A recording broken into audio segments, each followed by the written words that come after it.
Hi guys! నా జుంకా విరిగిపోయింది. But no problem. Safety పిన్‌తో సెట్ చేద్దాం. ఎలా చేయాలో చెప్తాను. సబ్స్క్రైబ్ చేసుకోండి. సేఫ్టీ పిన్‌ని స్ట్రెయిట్‌గా చేస్తున్నా ఫస్ట్ అయితే. ఎందుకంటే సేఫ్టీ పిన్ స్ట్రెయిట్‌గా ఉంటే బీట్స్ ఈజీగా ఎక్కించుకోవచ్చు మనం. అండ్ బ్లూ కలర్ జుంకా కాబట్టి బ్లూ కలర్ బీట్స్ యూజ్ చేద్దాం అనుకుంటున్నా. నెక్స్ట్ బీట్స్ సేఫ్టీ పిన్‌లో అన్నీ ఎక్కించుకుంటున్నాను. వన్ సైడ్ మొత్తం ఎక్కించుకున్న తర్వాత నేను జుంకాని యాడ్ చేస్తా. నా ఇయరింగ్‌లో వైట్ కలర్ కింద జుంకాకి ఉన్నాయి కదా! అవి నాకు బాగా నచ్చింది. ఇప్పుడు నేను జుంకా యాడ్ చేస్తున్నాను. ఇప్పుడు ఇంకో సైడ్ కూడా సేమ్ అలానే బీడ్స్ ఎక్కించుకుంటున్నా అన్నీ కంప్లీట్‌గా.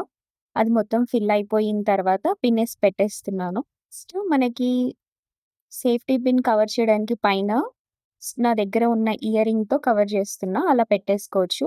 ఫైనల్లీ సేఫ్టీ పిన్‌తో సెట్ చేషిన. నచ్చితే కామెంట్ చేయండి. బాయ్.